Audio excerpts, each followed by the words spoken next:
Hi, everybody. Good evening. Welcome to Evokes Therapy Program's broadcast. I'm Dr. Brad Reedy. Today is April 12th, 2022. So for those of you that might be new to the format, every other broadcast we ask for live questions and answers. So any questions that are submitted during the broadcast, I'll get to. You can always pre-submit them. You can submit for topics, any comments that you want at webinar@evoketherapy.com, and we'll put those into the queue.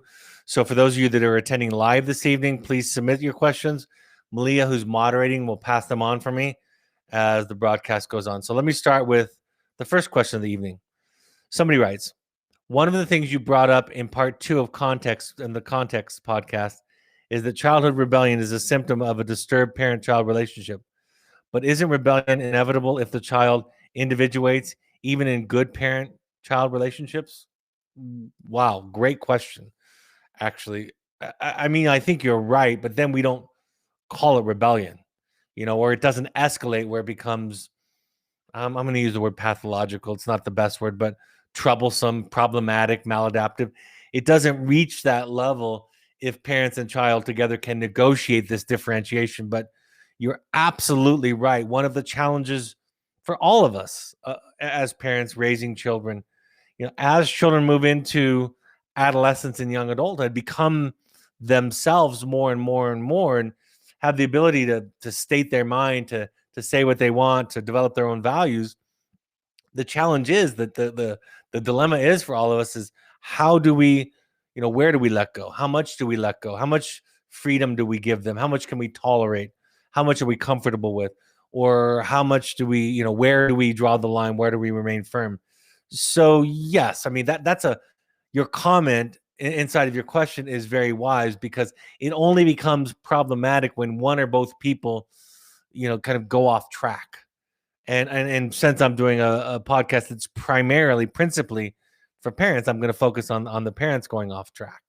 But it's rare that a child is going to act out in that context of teenage rebellion. It's rare that child's going to act out if the relationship is messy but human and adaptive. If it's moving along at a relatively healthy rate, or a relatively healthy process. So perfect question. Wonderful question. And I think as parents, I have 4 children. I share this as an example often. My oldest is 29. My youngest is 14 now. And I've developed an ability to allow for more of their own space as they've gotten older. I've also become more clear with my boundaries, less manipulative my boundaries, less using intimidation and shame for my boundaries. So, we grow. I'm definitely not the same. I mean, wouldn't it be a waste of time? I always say this to people. If you're the same person now as you are 10 years from now, you've wasted 10 years of your life. That's why when I'm counseling young people that are in intimate relationships and considering, marriage or a bigger commitment, I always say one of the things I look for is, how much can you listen to each other? How much can you adapt? How much are you willing to stretch yourself and change and grow and look at yourself? Because if all goes well, you're both going to be different people in 10 or 20 years, learning so much, evolving so much. Because if you just go 20 years without evolving, you've wasted 20 years of your life. So absolutely, that negotiation of adolescence and becoming an individual self is problematic only when that human to human contact has been compromised. And it's more about behavior. It's more about control. It's more about the parents, imposing their own value system on the child instead of enforcing it by their boundaries, with their boundaries. I read something the other day. In fact, I'll go a little bit off track, but I thought it was so profound, and I loved it because it didn't come from a mental health professional. It didn't come from somebody that is trained in the field, but it actually came from a basketball player named Dwayne Wade. Some of you might know him. Excellent basketball player, played for the Miami Heat, had 2 championships, Hall of Famer, or soon to be Hall of Famer. And he and his wife have a non-binary or a transgender child. And this is a comment that Dwayne Wade made on the Daily Show recently. He said, "My wife and I, our whole job is to provide, to protect, to love, to facilitate. It's not to say, quote, you're going to be this and you're going to be that, unquote.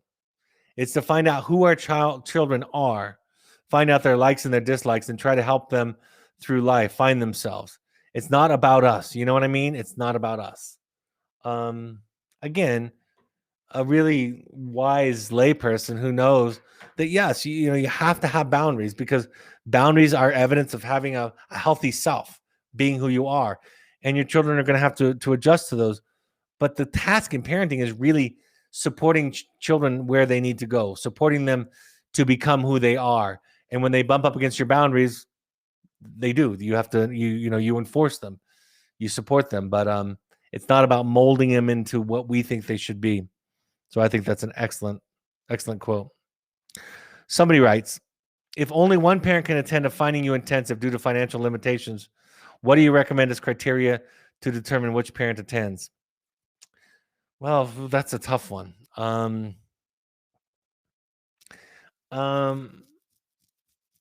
My first thought is whoever wants it the most. But in this case, maybe both of you wanted a similar amount.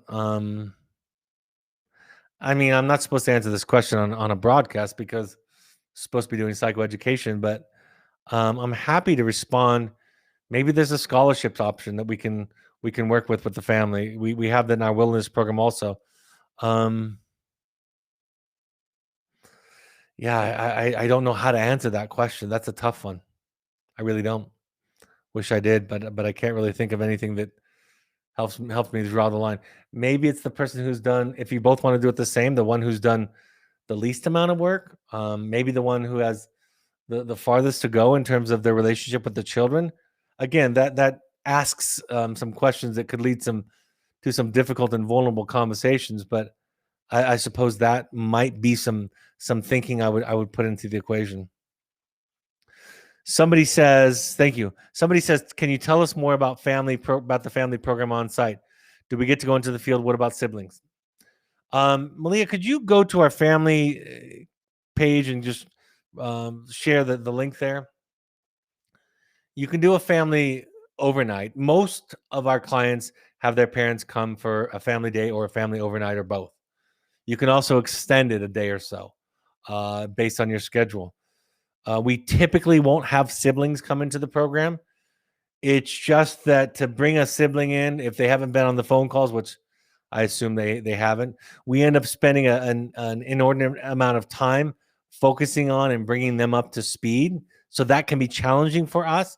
And the identified patient or the child in the program loses the focus and the energy on them. So family visits aren't typically a time to include the sibling. That would be different, of course, if the sibling is older, if they're involved, if they're listening to podcasts, reading some of the literature, educating themselves about the program. That's a very different experience, but typically that's not the exercise. But we do have pursuits trips. That's a different program that happens in between programs. And pursuits trips, which are our family-based adventure therapy programming, anywhere from 3 days to 30 days, you can have any conglomeration of family members to come, and we're going to assume everybody's at a similar starting point and teach and educate and do therapy with everybody. You can combine a family pursuits trip, which is a customized adventure trip, 3 to 30 days, with a family intensive, which is typically 2 to 4 days. So we have the flexibility to do that. That would be something more common for siblings to attend. We also have a family walkabout, which again is a third program. So we have the family overnight mid program visit. We have the pursuits program or the family intensives program, which can be combined and utilized separate from the program.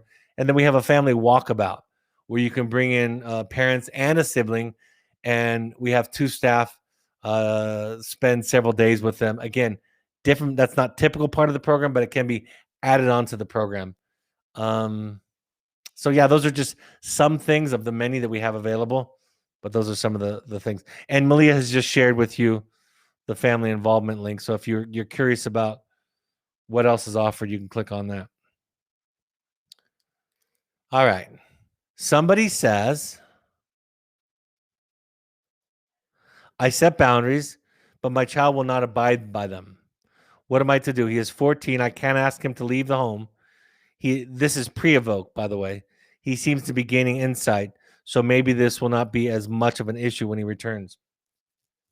You know, I mean, when people ask me questions about children responding to behavioral limits or boundaries, and they say the child won't do it, it's easy for me to kind of go to the nuclear option, which is something like evoke. But a lot of families can't afford that. I mean, there are plenty of families in the country who would benefit from evoke, whose child would qualify for evoke, absolutely, who simply can't afford it. So what do we tell those folks? And so for me, I think the answer would be, assuming we're not going to take the nuclear option or we can't take the nuclear option, is start getting more clear about what a boundary looks like. Start getting clear about what it looks like by attending Al-Anon or Codependence Anonymous or Families Anonymous. Is there something in the boundary setting that's manipulative? Is the child's resistance to the boundary, is it evidence of some kind of fracture between the human to human connection between parent and child? Because it could be a symptom of that. Can we look at this? I was recently attending a wonderful program, and the clinical director was giving a speech to a bunch of us professionals. And he was teaching about the NARM model, the neuroaffective relational model. Wonderful model, very similar to attachment-based therapy that we base our program here at Evoke. And he was talking about how to respond to kids and compassion and containing and listening and, gentle but firm boundaries, or he was just going through the whole thing. And some professional at the end of his wonderful, I think one of the best talks I've ever heard, some professional raised her hand and said, what if you have to get the children out of the street? They're playing in the street and you have to get them out of the street. What do you do then? And he said something. He paused and thought for a moment. He said, I don't know if this will make sense, but I think I would go out into the street and ask them to get out of the street, and I think they would do it. And I commended him for the courage in answering the question that way, because in some contexts that could be extraordinarily dismissive. If my advice to parents was, what do you do when you struggle with a child's behavior? And if I just said, well, just ask them to do it and they'll do it, that would be extraordinarily dismissive. And I think I've been guilty of that. And I think a lot of therapists in my field have been guilty of reductionistic, simplistic thinking like that, when there's something else in play. But I think what he's speaking to is, after establishing this foundation that he's describing, this culture in the program, this relationship with the child, the children are more responsive to the boundaries. Children are more responsive to the requests. I've had 4 children, all with varying levels of oppositionality to them. But I can tell you that over time, I've gotten better and clear about my boundaries. I've taken some of the noise and the pollution out of my boundary setting that was manipulative or punitive. I've done some of that. I've found areas where I could be more flexible, and I found other areas where I allowed myself, gave myself permission, and was more clear. But I do think often that rebellion, that resistance, is a sign or a symptom of something else. So I guess the last thing is to bring them in therapy with you. Again, if everything I suggest, every parent says, or the parent that's asking the question says, well, he won't do that or she won't do that, there's nothing I can tell you except for calling the police if it gets to be violent or dangerous, or setting them to a program like ours if you can afford it. But if we're talking about coming up short of those, it's about getting clear about what your boundaries look like. I've seen people in my family think that they were setting clear boundaries, and it was really manipulation, and it was really about power and control, and it was really about something else. So I guess the last step, if you will, if all else is exhausted, is go to Al-Anon, go to CODA, go to Families Anonymous, and go to those programs, because they teach you what to do in situations where you have somebody that you love who's violating your boundaries, who's harming themselves, who's in a dangerous pattern of behavior in their life, and figuring that out. So I know that's one of those questions that's really hard to answer, because it would really be a dialogue between the two of us. where I would ask questions of you and ask for examples. And we would talk our way through it. But that's part of what these podcasts are for, right? These broadcasts.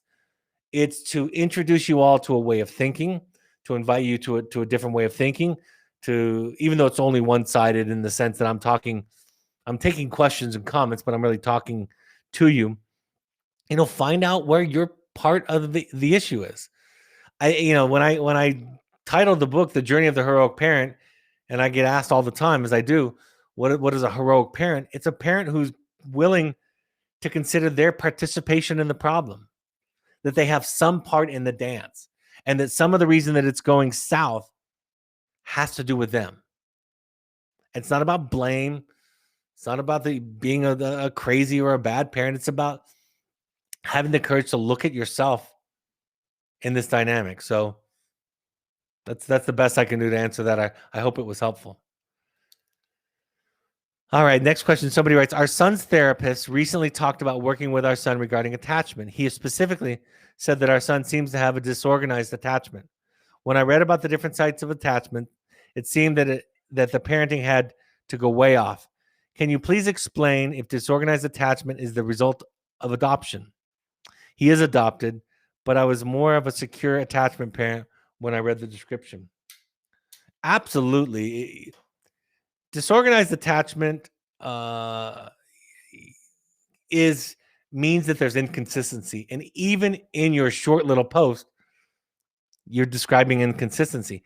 Even if you are more like a secure parent, secure attachment parent, his birth parents weren't. His birth parents were unavailable. Now, without knowing any of their story, I assume that they did what was best for the child and provided him or her an opportunity to be with parents who could be present and parent them. And I have all the love and respect for everybody in the equation of adoption.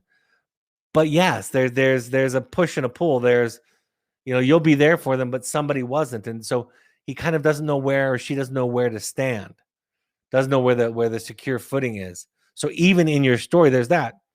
Having said that, this is, I don't even know if I should say this. Part of me doesn't want to say this because I don't know you. And I could easily trigger a reaction from you or from somebody listening later on. But I would say one thing. We're almost always worse than we think. And we only recognize that when we work through the shame and the guilt. So it doesn't come from a shame or a guilt place or a blame place. It comes from a place of love. When I was with my first child, raising my first child, birth of my first child, I thought I was going to be the greatest parent. I thought I was a good parent when at the time I was 23, 24, 25, 26. The second child came along a couple of years after the first. I'm a much better parent today than I was then. Much better. It's not even close.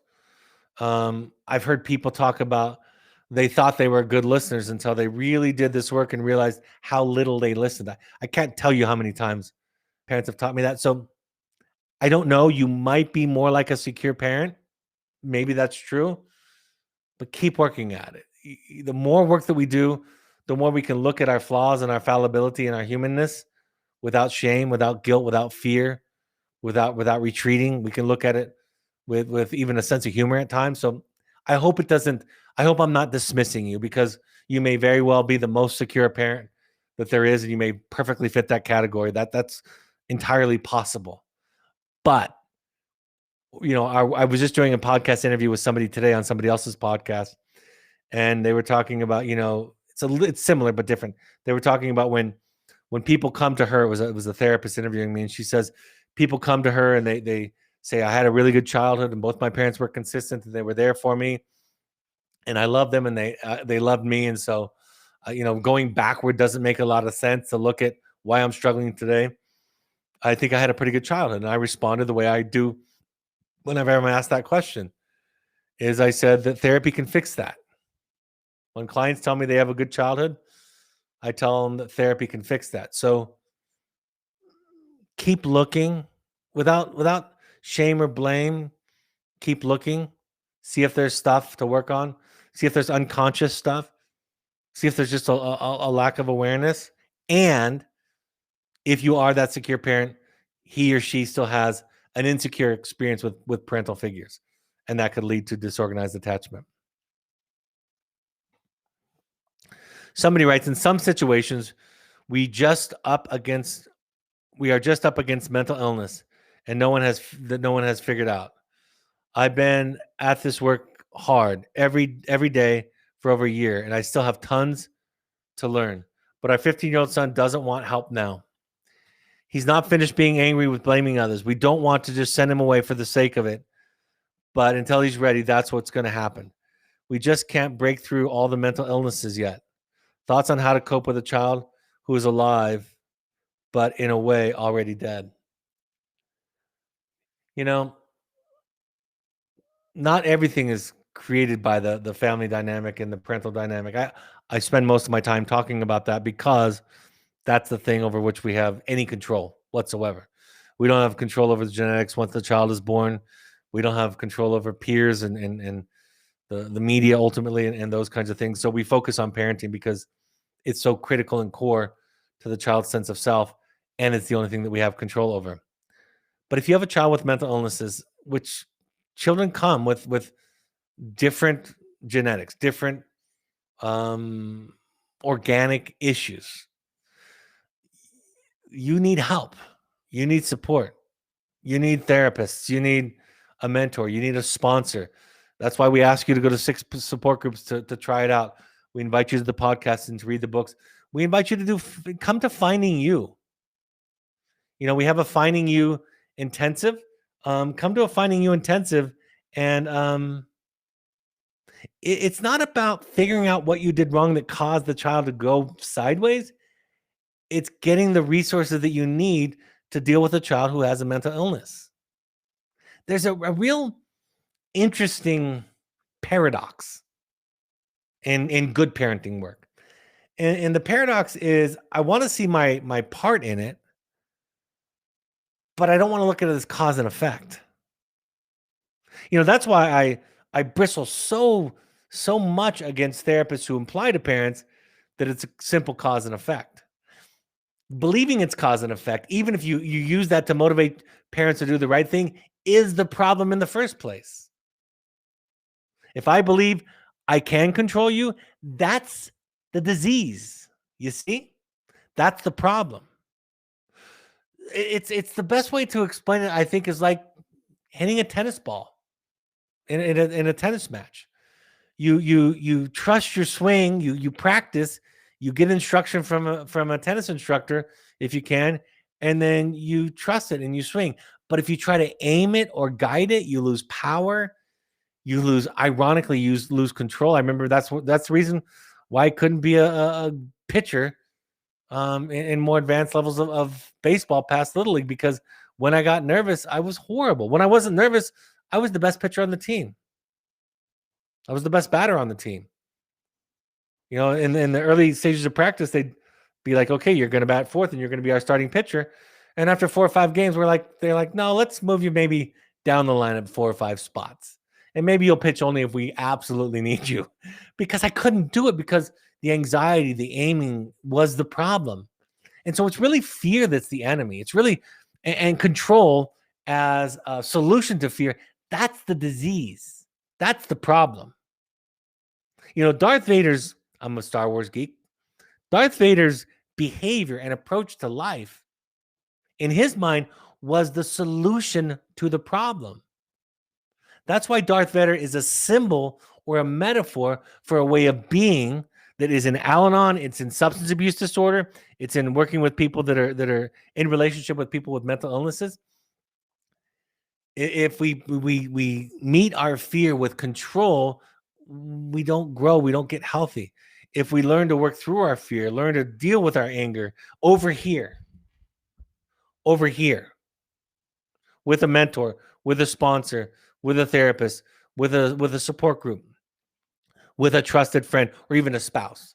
If we work on that stuff over there, then when we show up to the child, we can more capably be available to respond to their needs more effectively. So, yeah, That's all I have to say about that.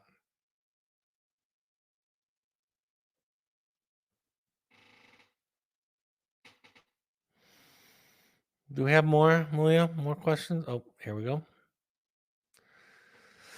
Somebody writes, before I started doing this work, I was only comfortable expressing good emotions, and that's in quotes, and was very others focused, also in quotes. I started doing this work 5 years ago. Since then, I started experiencing sadness, anger, anxiety for really the first time in 40 years. And it's a lot. It's difficult to harness, manage, and I feel so emotionally immature. I oftentimes don't know if I should let myself cry or stuff it and let it out later. I went from never expressing my needs to getting upset about them, which is difficult for those around me. I'm evening out more now, but it is still a challenge. I've also had a lot of my identity tied up in being pleasant and accommodating. Now I feel irritable and selfish by comparison. Like I used to have so much more compassion and perceived as a good person. Is this normal? How do I get more on an even keel? I'm actually trying to look up a quote while I'm reading this because I have a great quote that I thought of in response to this. So I'm going to look it up at the same time.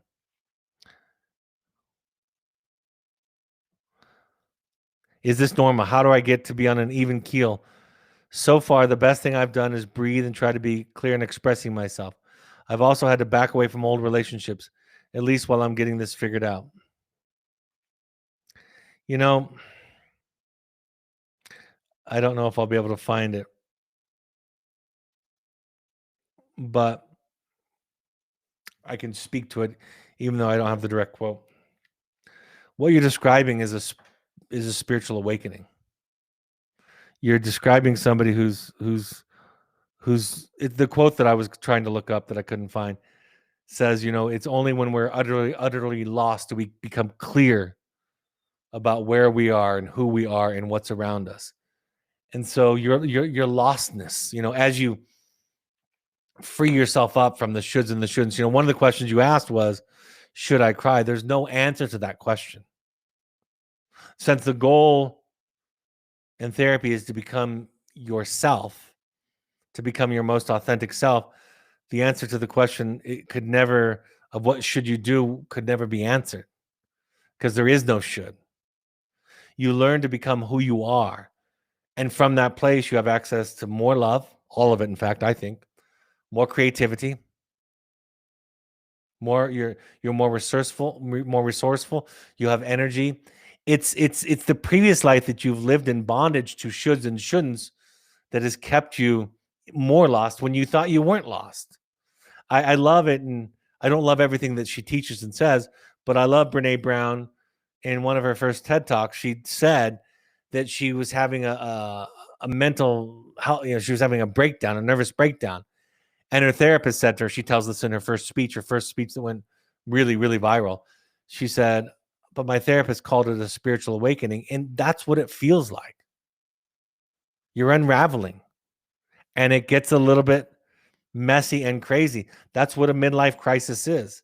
If we can get support when we're going through these crises, we don't have to unravel all the way, right? We can kind of do it with support, but it's the more dramatic that and tightly we were around when we unravel, the more messy it can be. But that's what you're describing is a painful process that I've gone through more than once in my life, but it's absolutely beautiful and perfect. And there is no should or shouldn't in this. I know there's a Facebook group that my friend, who's a former client, listens to, and they talk about things, and they talk about how sometimes after these podcasts, somebody will say, "Well, this is what Brad thinks you should do here or there," and we've talked about this fact that I don't really tell people what they should do. I help people discover who they are through the process of that I do in therapy, and then they decide what they want to do. The solution, like I wrote in The Audacity to Be You, that's really the book I'd recommend if you haven't read it or listen to the podcast where I talk about it. But getting divorced or getting married is not the solution. Having a child or not is not the solution. Sending your child away or not is not the solution. The solution is getting in touch with your authentic self, and then those choices come out of that place. But because we're so behaviorally focused in our world, we think that we can solve problems by our choices. Our problems are just extensions of our choices. You can't choose your way into mental health in the sense that by making the right choices, you become mentally healthy. You evolve and you grow, and it's messy and it's crooked, and there are detours. And the more clear you are, the more aware you are, the more your magic can shine, the more your wisdom can shine in the world. I love using the movie Frozen, the child's movie Frozen, because Elphaba, excuse me, not Elphaba, that's from Wicked. Elsa, the young character, her magic, which was a metaphor for her unique gifts of who she was a problem to the family when she was younger, and it was causing problems. And so she became ashamed of that, of the problems she was causing. And in the story, she retreated to an ice castle, which is a metaphor for shame, right? Retreating into oneself, hiding who one is from one's family. But then when the family in the kingdom needed Elsa's magic, they had to go find her and bring her back. And she, of course, saved the kingdom. That's all the metaphor for what you're going. All the movies like that are.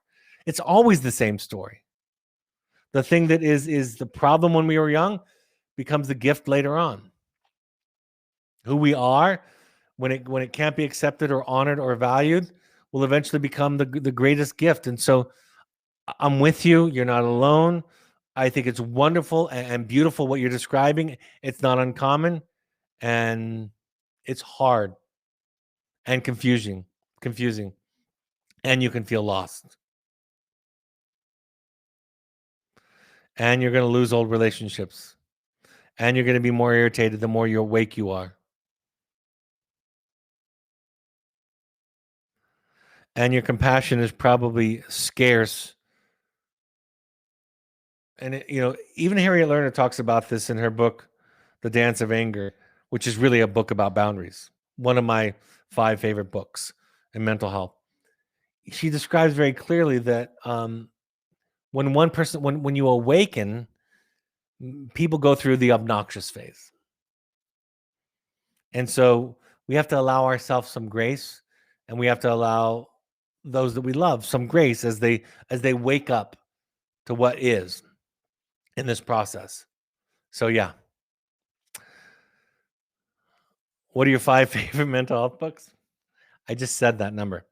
Aside from the 2 that I wrote, the Dance of Anger is one of them. My first favorite is it's not really a self-help book. I'm not a self-help book guy. I'm a psychology guy. My favorite book, the most important book that's ever been written, in my opinion, about the development of children and human beings, is The Drama of the Gifted Child. The Dilemma of the Good Child, The Misery of the Good Child, is a great book. Anything by J.D. Gill is a wonderful book. I love The 4 Agreements. I think that's a wonderful book. What else do I lean on and go back? Oh, Parenting from the Inside Out. Aside from The Journey of the Rogue Parent, I didn't time that right to make it sound like a joke, but the Parenting from the Inside Out is my favorite parenting book besides The Journey of the Rogue Parent. It's excuse me, wonderful, wonderful source material. I love The Knight in Rusty Armor and the sequel that J.D. Gill wrote called The Letters of Juliet to the Knight in Rusty Armor. So those are a few. If you go to my website, which I don't do a lot of work on, drbradreedy.com, I actually have listed my 10 favorite books and resources for folks.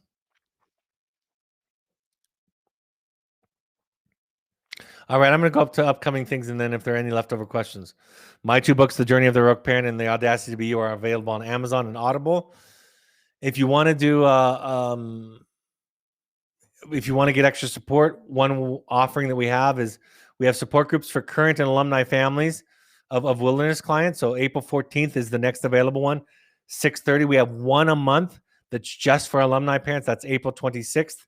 And then we have an intensive support group on May 10th. just contact intensives@evoketherapy.com for more information. We may have a spot left in the April 20th through 24th Finding You. The next one after that is May 18th through 22. June 24th through 26th is an online. To me, that's the best investment you can make in yourself. That's another thing I would say to that question about if you can't afford it. The online option costs less than half than the in-person option. It's a little bit shorter. It has its limitations. I still think it's wonderful. I wouldn't offer it, but that's another one you can go to. If you've been to a Finding You, Returning to You is the sequel. That will be run by the wonderful therapist Alex White and my second-born child Emma Reedy, who is extraordinarily talented. And those of you who have worked with her know that already. Returning to You is May 11th through 15th. That will sell out. So if you're interested in that, get on that. We have parent coaches and coaches for really any age that are attachment-based therapists and educated in our model. Just contact coaching@evoketherapy.com to get set up with a coach. I talked about the Pursuit program already. We ask all parents to go to 6 12-step support groups. Any combination of Al-Anon, CODA, Families Anonymous, or adultchildren.org. Also, refugerecovery.org and NAMI.org are great resources in your local area. All of these broadcasts are available on your favorite podcast app. Just go to Spotify or your favorite podcast app and just search Finding You and Evoke Therapy Podcast, or go to soundcloud.com on your computer and listen there. You can follow us on Instagram and Twitter using the handles @EvokeTherapy and @Dr. Brad Reedy.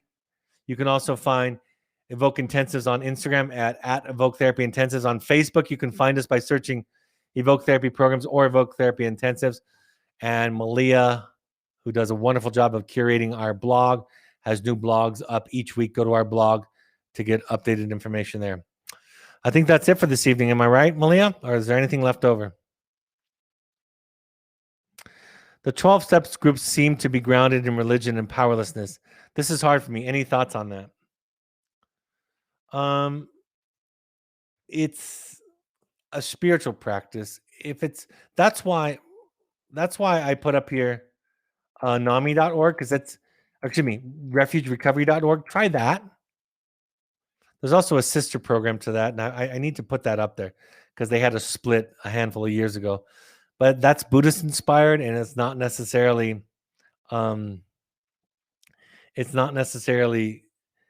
it's less of a higher power emphasis. That can be aversive to some people. You have to translate it. You know, when I'm not a religious person, but I can talk about God from the perspective of what it means to me, what that means to me, what God is in my life. And it's not a dogmatic definition or maybe even a definition that is held by any specific religion. If you can make that translation, if you can see the metaphor of it, powerless, it's not about being powerlessness. In 12-step, this is what's always fascinating to me. In 12-step work, you have to do a lot of things. You have to do steps and attend meetings and get a sponsor. And the steps some of them are long. Some of them take weeks to do, like making an amends or writing a 5th step and sharing it with somebody. Those are extreme activities. So it's not that there's no choice. It's humility. If they could substitute the word humility for powerlessness, I think it would make more sense to more people. And it's also understanding what you're not in control over. You're not in control over once you drink or you use, once you slide down that slippery slope, you're sliding. So we just ask you to try it. That's all. And to see if you can hear it in a way that's helpful for you. That's the only request of it, is that you try it. Like I always say, if you get nothing out of it, if you attend your 6 meetings and get nothing out of it, then the fact of the matter is you've learned at least one thing, is you've learned what it's like when you have to ask a child. Excuse me. You learn what it's like when you ask a child to do a difficult thing, to walk into a group of strangers and to say difficult things, to kind of bare yourself to them. Excuse me about the cough. I have a tickle. So that's the request. That's the idea. Somebody said, you mentioned NARM. What are your thoughts on it? My son was at a treatment center using NARM. I don't know. I'm reading the book right now. I'm going to do a broadcast about it probably about a month or so from now. I can't speak to it at any level of expertise.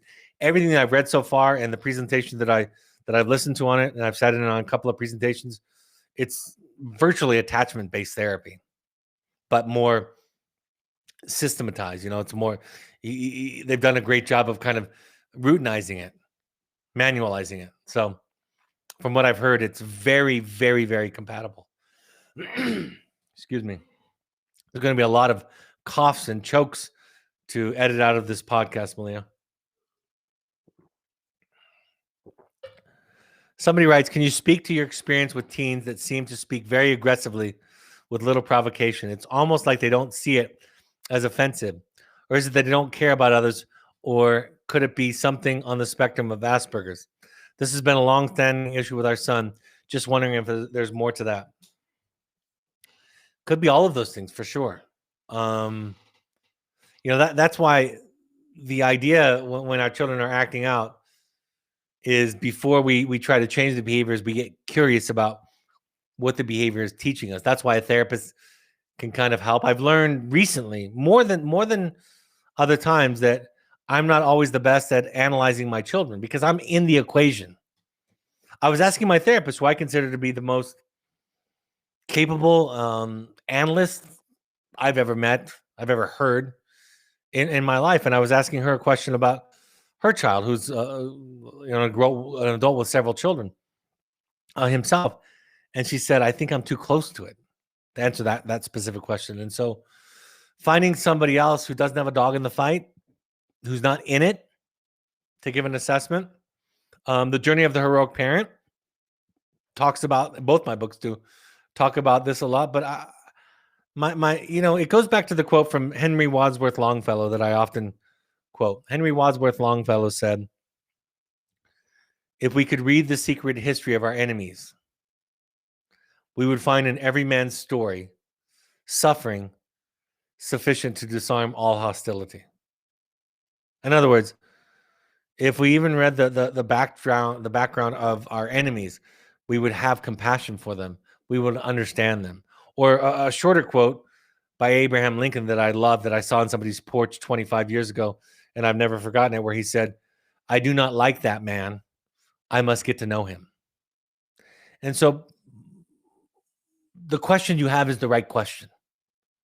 And that's what your work can be about. And the more you unravel your own childhood, your own processes, even if you don't deem it having been abusive or unhappy, the more you can see them.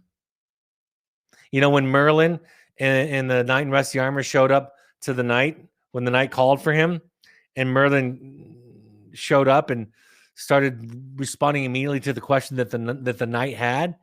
The knight said to Merlin, can you read minds? And Merlin, the magician, this is just, of course, an allegory, a story. Merlin says, he chuckled and he said, no, of course I can't read minds, but since I know myself, I know you. This is the answer to the question, right? So get some help, enlist somebody else, keep doing your work, get curious about it, and it could be any and all of the things that you suggested it might be, and more. Somebody writes, when people drink or use, is that the same slippery slope of controlling by avoiding emotions that you talked about with your Darth Vader analogy earlier? Absolutely. Remember, for those of you who aren't Star Wars fans, it doesn't matter. But the story goes, you don't have to be, in other words. The story goes in episode 3. See, we all saw, my age people, we saw episode 4 first. That was the first one, episode 4. And then years and years later, the prequels came out. And we knew Darth Vader had been, by the time we saw it, we knew Darth Vader had been Anakin Skywalker. He'd been Luke's father, and he turned into this thing called Darth Vader. But go back and look at episode 3. I used to have my students read the book. What happened in episode 3 just prior to him turning into Darth Vader? Well, first of all, we know that he had a horrible childhood and a mother who died far too young, and it was just left to figure things out on his own. And then later in life, he fell in love with Natalie Portman, Padme. He fell in love with his wife. He married her, and she was the absolute love of his life. And she died. She might have been murdered. I can't remember if she was murdered or she died. And in that moment, Anakin sunk into the lava, this symbolic moment, and became Darth Vader. In other words, he said, I'm not going to hurt anymore. And Yoda is famous for saying, fear leads to the dark side. Fear leads to control, leads to anger, leads to the dark side. So if we manage our feelings by controlling others, that's the drug. If we manage our feelings by taking in substances, that's the drug. And that's why all of recovery is the same. The codependent has the same core disease as the alcoholic. And that is, they haven't learned to deal with feelings. The serenity prayer. Grant me the serenity to accept the things I cannot change, which is everybody and everything else. The courage to change the things I can, which is me. And we're so easy to forget. The third part of the prayer is, and the wisdom to know the difference. But here's the great paradox again. There's a scene in the first one, Star Wars, episode 4, that came out in the late 70s. Or early 80s. I can't remember the date, 79, 78, something like that. And there's a scene where the Jedi Master Obi-Wan Kenobi says to the droids, says to the stormtroopers who are trying to find these droids, he says, these are not the droids you're looking for. And the stormtroopers repeat it back. These are not the droids we're looking for. And he said, basically, go on and have a nice day. And the guards said, go on and have a nice day. What George Lucas was trying to teach you, and by the way, George Lucas's source material is the same as The Journey of the Rogue Parent. It was from Joseph Campbell. We get the same source material. And it's the same source material for Rocky and all the great stories, all the great great movies and stories. What they try to show you is that when you surrender, you become more influential.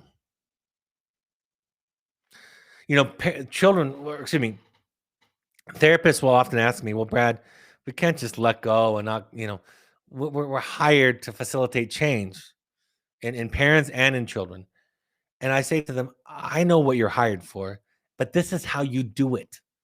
A great source for this that has nothing to do with Star Wars or allegories or story or anything that I talk about that might sound a little bit far out there is the book in Motivational Interviewing. It is a book full of hundreds of studies that support what I'm describing. Whereas you don't change people by confrontation and force and even behavioral reinforcement. You facilitate change through a discussion that allows for the self-discovery without judgment and force. And that book is written for clinicians, so it'll be boring unless you're really interested in the science of it. But that book is a scientific source for everything that I'm talking about, using story and metaphor and poetry and so forth. Lots of coughs. All right. This is my last one for this evening based on my voice. 1977 was Star Wars. Thank you. Somebody writes, you briefly mentioned not being in contact with your father. I'm not in contact with mine either, maybe for similar reasons. Do you have any thoughts or advice to share with helping me figure out what works for me or who it is that's healthy for me to allow in my life? With my dad, I feel like I can't be my authentic self around him because he needs me. He needs to manipulate and control so I can be very quiet and small around him. For me, this is why. There are several other family members that I'm currently not in contact with, either mostly because I don't feel safe around them or on multiple levels. My father passed away, died of COVID in April. In fact, in a couple of days ago, it'll be 2 years. April 15th, I believe it was, from COVID in 2020. Right after the pandemic we began. We had drifted apart, mostly by my choosing. I mean, essentially by my choosing, and years prior to that. And I tried the same thing I tried telling him what I needed. I tried telling him how I felt. I tried telling him what I needed. I tried even at times discussing old patterns and behaviors between us, and he would never respond. And so it wasn't like we didn't have a fight. There wasn't a red hot moment. It's just I kind of moved on, and I wasn't angry at him, and I wasn't punishing him. And when, I was able to talk to him a couple of times right before he died. I talked to him. I think I was the last family member to talk to him via FaceTime the night before they put in they intubated him, and he never became conscious again. But if we grow, part of growth is we will lose old people because they fit with the old self. And again, I'm not talking about rushing into it and cutting people off all over the place. I'm not talking about that kind of thing. I'm talking about thoughtfully and with the honoring of yourself in mind. That's part of growth. I mean, you all know what I'm saying is true. Everybody listening to me agrees with me, because you would tell your children the same thing, that when they outgrow their peers, that they have to move on. I've said this, that if my 4 children as adults, and 3 of them are adults now, if they said, to be healthy and to feel okay about myself, I can't be around you, Dad, I would support them 100 times out of 100. I really would. But you know what?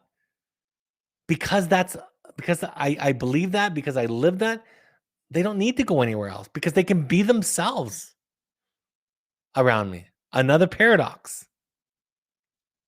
So I think you're on the path. Just continue to evolve, to become more awake, more enlightened. I wrote a couple of posts on my Instagram this week related to this. I'm going to end with this for the evening.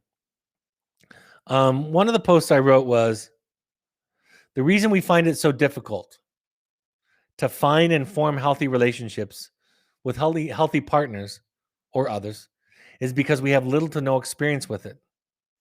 It has taken me many years in therapy to recognize mature love and healthy connection. It was not obvious to me when I was young, and I had to experience it with a therapist before I could recognize it in a partner or friends. That's why you go to Al-Anon and get a sponsor. That's why you go to therapy, is because we were told that our parents loved us, which they did. But that didn't excuse or cover up their pathology, their humanity, their mistakes, their fear-based behavior, their angry responses, their whatever it was. But if we have to adopt the idea that our parents were good and that's all they were, then we're going to tolerate that kind of behavior. So when you start to wake up, it could even happen through the podcasts or the books or other things. When you start to realize, that's why I talk and teach about what to look for in a therapist. Tell a therapist you don't like what they're doing when you don't like what they're doing. And if they respond with compassion, empathy, and excitement that you would tell them such a risky thing, you have a good therapist. If they make it about you and your issue, you have a therapist that hasn't become comfortable with their own self, who doesn't have an ego, who's essentially not an adult, and is doing to you what others in your life have likely done to you. So keep it up. Keep on the path. You're doing the work. All right, folks. Thank you for joining me. Sorry about the coughs and the chokes this evening. I hope this is a helpful point of contact for you. And for and behalf of the people that love you, thank you for being willing to do your work. Take care. Have a great evening, and I'll talk to you next week. Bye-bye.